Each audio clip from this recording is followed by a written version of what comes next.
Hello dear students. First of all, thanks to you all for subscribe my channel. जल्दी से जल्दी मेरे 100 subscriber होने पर मैं फिर से आपके सामने एक नए फॉर्मेट के साथ, नए रूप के साथ, नई पीपीटीज के साथ और नए कंटेंट के साथ हाजिर होंगी। तो सब्सक्राइब कीजिए ज़्यादा से ज़्यादा मेरे चैनल को। And now today's topic is शोधन की शर्तों के आधार पर ऋण पत्रों का निर्गमन, issue of debentures according to the condition of redemption. So most welcome students in the class of doctor Vinita Arora. Simply हमारी पिछली क्लासेस में, हमारी पिछली वीडियोस में जो हमने बताया था, जो हमने बात की थी, उसका एक सिंपल रिकॉल मैं आपके सामने देना चाहती हूँ। सबसे पहले रिडम्पशन का मतलब क्या होता है? रिडम्पशन का मतलब simple repayment of the amount of the debenture holders by the company to the debenture holders. यानी जब लोन के रूप में डिबेंचर होल्डर अपना कुछ अमाउंट कंपनी को देता है तो एक सर्टेन पीरियड के बाद कंपनी उस अमाउंट को वापस दे देती है और अपने डिबेंचर्स वापस ले लेती है। इस कंप्लीट प्रोसेस को रिडम्पशन ऑफ डिबेंचर कहते हैं। नाउ यदि हम डिबेंचर्स का रिडम्पशन करते हैं और डिबेंचर के रिडम्पशन की शर्तों के साथ यदि हम डिबेंचर्स को इशू करते हैं, ऋण पत्रों का निर्गमन करते हैं, तो कुछ नो कंडीशंस मैंने आपके सामने रखी थी और ये नो कंडीशंस कुछ इस तरह से है। डिबेंचर्स को पार पर इशू किया जाए और साथ में उसका रिडम्पशन पार, प्रीमियम या डिस्काउंट पर हो। इसी तरह से डिबेंचर्स को प्रीमियम पर इशू किया जाए और उसका रिडम्पशन पार, प्रीमियम और डिस्काउंट पर हो, या डिबेंचर्स को डिस्काउंट पर इशू किया जाए और उसका रिडम्पशन पार, प्रीमियम या डिस्काउंट पर हो। ये डिफरेंट कंडीशंस आपके एग्जामिनेशन पॉइंट ऑफ व्यू के लिए मैंने बाइफिकेट करके आपके सामने रखी है। इन प्रैक्टिस डिबेंचर्स को डिस्काउंट पर इशू तो किया जा सकता है, लेकिन उसका रिडम्पशन डिस्काउंट पर करना थोड़ा प्रैक्टिस में नहीं है। हालांकि कंपनी एक्ट 2013 इसके लिए प्रोहिबिटेड तो नहीं करती है, लेकिन इन प्रैक्टिस कभी भी ऐसा नहीं होगा कि आज कंपनी आपसे 100 रुपए ले और कल आपको 80 रुपए लौटाए। इस कंडीशन को प्रैक्टिकली अडॉप्ट नहीं किया जाता है। But for the point of the examination मैं आपको ये सारी कंडीशंस आज जर्नल एंट्रीज के फॉर्मेट में एक्सप्लेन करूंगी। So guys let's start with the journal entries. Now the concept of the issue. जो भी जर्नल एंट्रीज आप करेंगे ये मैं आपको बता देना चाहती हूँ, आज हम अकाउंटिंग का कॉर्पोरेट अकाउंटिंग का सबसे सिंपलेस्ट टॉपिक पढ़ रहे हैं। केवल एक सिंपल सा कंसेप्ट जो मैं आपके सामने रखने जा रही हूँ, उस कंसेप्ट को आप यदि समझ लें, उस कंसेप्ट को आप अच्छे से ध्यान से जान ले, तो आपको इन जर्नल एंट्रीज में कोई प्रॉब्लम नहीं होगी। इवन ऑल इन 9 कंडीशंस, सभी 9 कंडीशंस में जर्नल एंट्रीज में कोई प्रॉब्लम नहीं होने वाली है। सो द कंसेप्ट इज, जब शोधन की शर्तों के साथ ऋण पत्रों का निर्गमन किया जाता है तो समायोजन की मुख्य आवश्यकता तभी होती है जब ऋण पत्रों का शोधन प्रीमियम पर किया जाना हो। ध्यान दीजिएगा स्टूडेंट्स, यदि हमारे डिबेंचर्स पार, प्रीमियम या डिस्काउंट किसी पर भी इशूड हो, नो प्रॉब्लम, नो इशू। लेकिन यदि हमारे डिबेंचर का रिडम्पशन प्रीमियम पर किया जाना है, तभी हम उसके समायोजन की बात करेंगे, तभी हम उस प्रीमियम के एडजस्टमेंट की बात करेंगे। अदरवाइज बाकी सारी एंट्रीज में आपको उसी तरह से एंट्री देनी है जिस तरह से आप इशू ऑफ डिबेंचर्स के लिए देते हैं। यानी यदि आपका डिबेंचर का रिडम्पशन प्रीमियम पर किया जाना है तो उस प्रीमियम पर रिडम्पशन के लिए आज ही से प्रोविजन बनाया जाना चाहिए। रूढ़िवादिता अवधारणा या कंसेप्ट ऑफ कंजर्वेटिज्म भी यही कहता है कि यदि इन फ्यूचर कंपनी को किसी तरह का लॉस होने वाला है या कंपनी किसी तरह के एक्सपेंसेस करने वाली है तो उसके संबंध में कंपनी को आज ही से तैयारी शुरू कर देनी चाहिए।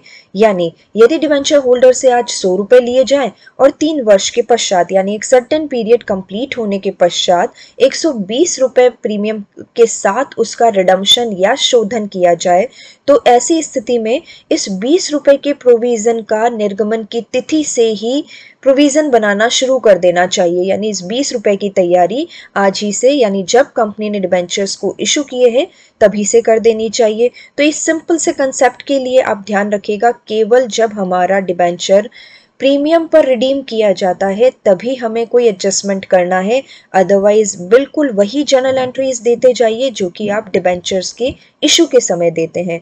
तो गाइज देखिए, इस तरह की कंडीशन होने पर जब हमारा डिबेंचर का रिडम्पशन प्रीमियम पर किया जाना है, तो ऐसी कंडीशन होने पर केवल 2 अकाउंट आप अपनी जर्नल एंट्रीज में और शामिल कर लीजिए, और ये 2 अकाउंट्स है loss on issue of debenture account जो कि डेबिट साइड में क्रिएट होगा, और इसको क्रेडिट साइड में कंपनसेट करने के लिए premium on redemption of debenture account credit side में लिया जाएगा, क्योंकि आप अच्छे से जानते हैं all the losses must be debited. Company के लिए एक लॉस है, 100 रुपए आज कंपनी लेती है, लेकिन 3 साल बाद उसे 20 रुपए एक्स्ट्रा देने होंगे, 120 रुपए देने होंगे, तो 20 रुपए जो एक्स्ट्रा है ये कंपनी के लिए एक लॉस है, तो इस लॉस को डेबिट कर देना चाहिए।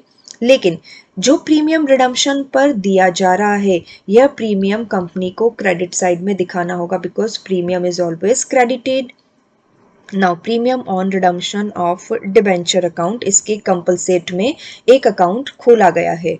नाउ नेक्स्ट, अब फाइनली बात करते हैं जर्नल एंट्रीज की। हमारे इस पिछले स्लाइड के कंसेप्ट को आप जरूर से ध्यान रखिएगा और उसको ध्यान में रखते हुए इन जर्नल एंट्रीज को समझिएगा। एक एक कंडीशन के साथ मैं आपको जर्नल एंट्री बता रही हूँ। सबसे पहले, यदि डिबेंचर्स को पार पर इशू किया जाए, अब हम जितनी भी जर्नल एंट्रीज देखेंगे वो सब पार पर इशू की है, लेकिन रिडम्पशन पार, प्रीमियम या डिस्काउंट पर हो सकता है। हमारी सबसे फर्स्ट कंडीशन, यदि हम डिबेंचर्स को 100 रुपए में इशू करें और उसको रिडम्पशन भी 100 रुपए में ही करना है, यानी एक सर्टेन पीरियड के बाद डिबेंचर होल्डर को 100 रुपए का ही भुगतान करना है, तो guys forget about redemption, redeem at par, debentures redeem at par, इसे भूल जाइए और केवल इशू की एंट्री कर दीजिए। यदि हम डिबेंचर्स को पार पर इशू करते हैं तो उसके संबंध में हमारी जर्नल एंट्री क्या होगी? Bank account debit to debenture account. Yes, you all are right. Bank account debit कर दीजिए और डिबेंचर अकाउंट को क्रेडिट कर दीजिए। बैंक में हमारे पास 100 रुपए आ गए और डिबेंचर हमारे पास एज लाइबिलिटी क्रिएट हो गई। मैं आपको फिर बता देना चाहती हूँ, ये सारी जर्नल एंट्रीज जो हम कर रहे हैं वो इशू ऑफ डिबेंचर्स की ही है। अभी हमने रिडम्पशन की एंट्रीज की बात करनी शुरू नहीं की है। हम केवल अभी रिडम्पशन की शर्तों के साथ यदि डिबेंचर्स इशू किए जाते हैं तो उसके संबंध में जर्नल एंट्रीज देख रहे हैं।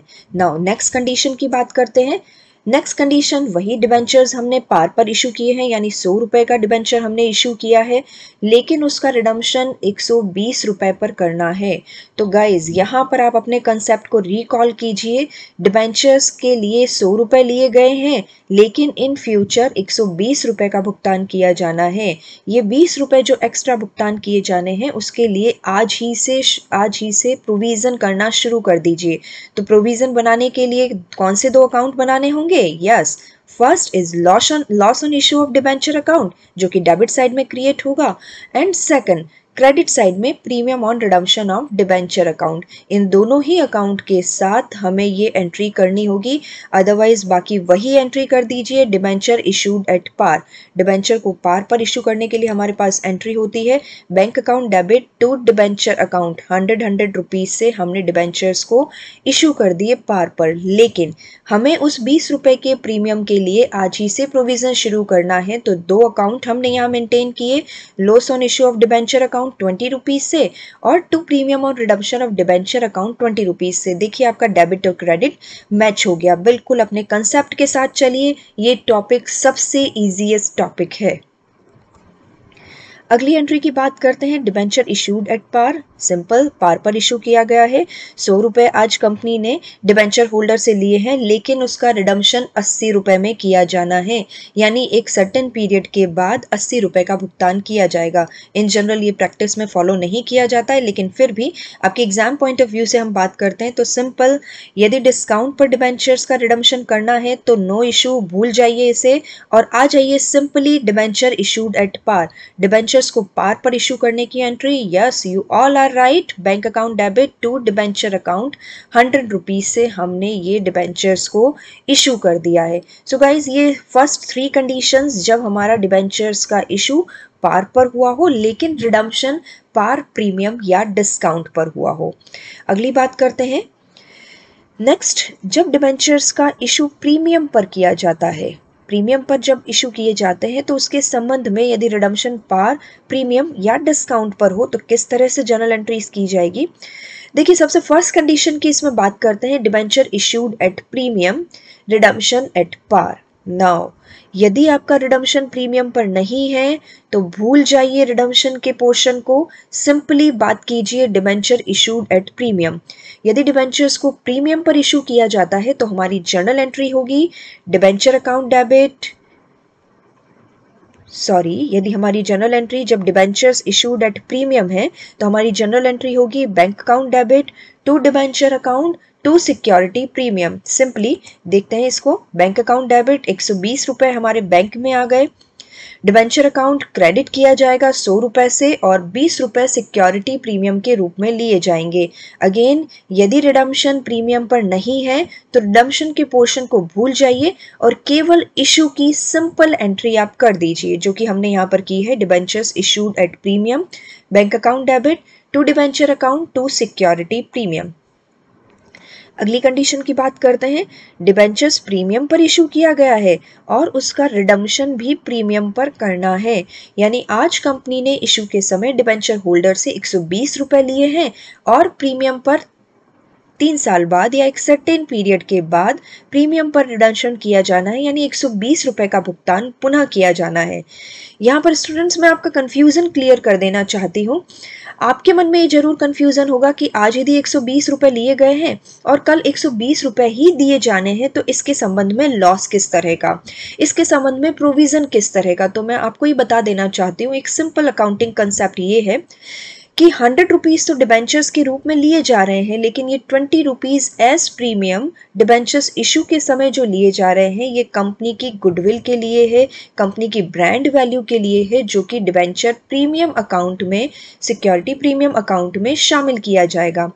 इस सिक्योरिटी प्रीमियम अकाउंट के कुछ सर्टेन यूजेस होते हैं, ये सर्टेन यूजेस के अकॉर्डिंग ही इस प्रीमियम की अमाउंट को यूज किया जा सकता है। यानी हम कहें तो डिबेंचर्स के रूप में हमें 100 रुपए ही मिले हैं, लेकिन जब हमें इसे रिडम्पशन करना होगा, जब हमें इसका भुगतान करना होगा तो ऐसी कंडीशन में हमें 120 रुपए का भुगतान करना होगा। यानी यहाँ पर 100 रुपए पब्लिक से लेकर 120 रुपए का भुगतान करना है, तो यानी यहाँ पर 20 रुपए का लॉस, 20 रुपए का फर्दर फ्यूचर एक्सपेंसेस कंपनी के सामने है, इसलिए यहाँ पर कंपनी को प्रोविजन की रिक्वायरमेंट है। तो simple debenture issued at premium की एंट्री दीजिए, यानी bank account debit to debenture account to security premium. But यदि रिडम्पशन एट प्रीमियम है तो इस 20 रुपए के लिए एक्स्ट्रा प्रोविजन और कर दीजिए, और ये प्रोविजन करने के लिए हमारे पास 2 अकाउंट होंगे, loss on issue of debenture account and premium on redemption of debenture account. तो देखिए हमारी फाइनल जर्नल एंट्री किस तरह से बनती है। बैंक अकाउंट डेबिट, ये 120 रुपए हमारे इशू के संबंध में है, loss on issue of debenture account ये 20 रुपीज हमारा रिडम्पशन के संबंध में प्रोविजन किया गया है, टू डिबेंचर अकाउंट 100 रुपए का हमारा डिबेंचर के रूप में अमाउंट कलेक्ट हुआ, टू सिक्योरिटी प्रीमियम 20 रुपए और to premium on redemption of debenture 20 rupees का प्रोविजन क्रिएट किया गया है। आई थिंक ये कंडीशन आपको अच्छे से समझ में आई होगी और यही कंडीशन आपके एग्जाम्स में सबसे ज़्यादा पूछी जाती है, डिबेंचर्स इशूड एट प्रीमियम और रिडम्पशन एट प्रीमियम। नाउ अगली कंडीशन की बात करते हैं, debentures issued at premium but redeem at discount, यानी डिस्काउंट पर यदि डिबेंचर्स को रिडीम करना है, हमें आज हमने कंपनी को 120 रुपए दिए हैं, यानी कंपनी 120 रुपए एज डिबेंचर्स हमसे लेती है, प्रीमियम पर डिबेंचर्स लिए गए हैं, इशू किए गए हैं, लेकिन डिबेंचर्स को डिस्काउंट पर इशू किया जाना है। तो ऐसी कंडीशन में वही कंसेप्ट याद कीजिए, यदि डिबेंचर्स डिस्काउंट पर है, रिडम्पशन डिस्काउंट पर है या पार पर है, तो किसी तरह के कोई प्रोविजन बनाने की आवश्यकता नहीं है। सिंपली डिबेंचर्स को प्रीमियम पर इशू करने की ही एंट्री कर दीजिए, यानी डिबेंचर्स इशूड एट प्रीमियम की एंट्री आप सिंपल कर देंगे, जो कि होगी हमारी bank account debit to debenture account to security premium account. Simple issue की एंट्री हमने आपके सामने रखी है। नाउ नेक्स्ट कंडीशंस की बात करते हैं और ये कंडीशंस है डिस्काउंट के साथ। यदि डिबेंचर्स का डिस्काउंट के रूप में इशू किया जा रहा है बट रिडम्पशन पार प्रीमियम या डिस्काउंट पर है तो किस तरह से एंट्रीज की जाएगी देखिएगा। सबसे फर्स्ट हमारा कंडीशन है डिबेंचर्स को डिस्काउंट पर इशू किया गया है, यानी 80 रुपये कंपनी ने डिबेंचर होल्डर से लिए हैं और रिडम्पशन इसका 100 रुपये यानी पार पर किया जाना है। अब आपके मन में फिर वही कंफ्यूजन कि आज हमने 80 रुपये लिए हैं और फ्यूचर में हमें 100 रुपये लेने देने हैं। तो ऐसी कंडीशन में कंपनी को ये 20 रुपए का जो लॉस हुआ है, ये 20 रुपए कंपनी को प्रोविजन करने की रिक्वायरमेंट क्यों नहीं है। तो मैं फिर से आपको एक्सप्लेन कर देना चाहती हूँ बच्चों कि यदि डिबेंचर्स डिस्काउंट पर इशू किए गए हैं तो इसका मतलब कतई ये नहीं है कि आपको 20 रुपये एक्स्ट्रा प्रोविज़न बनाना होगा। यहाँ पर डिस्काउंट पर डिबेंचर्स इशू करने का मतलब ये है कि पब्लिक से तो कंपनी ने 80 रुपये लिए हैं, लेकिन ये 20 रुपये कंपनी कंपलसेट करेगी और कंपलसेट करके फाइनली जो हमारा डिबेंचर अकाउंट बनेगा वो 100 रुपये का ही बनेगा। यानी आप ये बिल्कुल भूल जाइए कि हमारा डिबेंचर अकाउंट 80 रुपए का है, हमारा डिबेंचर अकाउंट 100 रुपए पर है। केवल बैंक में हमें 80 रुपए मिल रहे हैं और 20 रुपए कंपनी खुद कंपलसेट करते हुए डिबेंचर्स को 100 रुपए पर लेकर आती है। यानी जब कंपनी की ब्रांड वैल्यू बहुत कम होती है तो ऐसी कंडीशन में कंपनी अपने डिबेंचर्स को डिस्काउंट पर इशू करती है। डिस्काउंट पर इशू करने के संबंध में कंपनी के पास कुछ कंडीशंस होती है, उन कंडीशंस को फॉलो करते हुए ही एक कंपनी अपने डिबेंचर्स को डिस्काउंट पर इशू कर सकती है। सो फाइनली गाइस, डिस्काउंट पर इशू हुआ है और रिडम्पशन पार पर है। No tension, no issue. केवल हमें डिबेंचर्स जो डिस्काउंट पर इशू किए गए हैं उसकी सिंपल जर्नल एंट्री हमें बताते हुए काम करना है और हमारी जर्नल एंट्री बनेगी बैंक अकाउंट डेबिट। देखिए बैंक में हमारे पास 80 रुपए आ गए हैं। Discount on issue of debenture, company खुद अपने फंड्स के थ्रू ये 20 रुपए कंपलसेट करती है और फाइनली डिबेंचर अकाउंट 100 रुपए का बनता है। यानी 100 रुपए का डिबेंचर अकाउंट और हमें फ्यूचर में 100 रुपए ही देने हैं वापस डिबेंचर होल्डर को। No need of any provision. So guys, let's start with the next condition.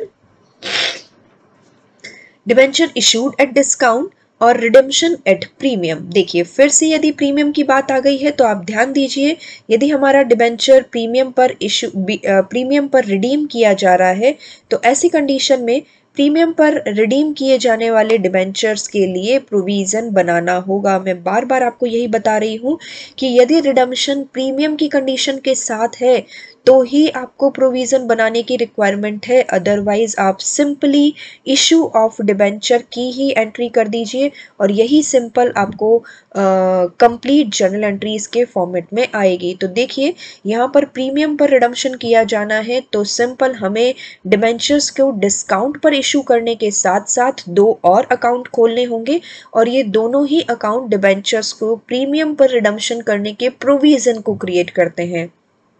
यानी loss on issue of debentures account और premium on redemption of debenture account. Simple bank account debit, discount on issue of debenture account to debenture account, ये हमारी general entry बनती है debentures को discount पर issue करने की।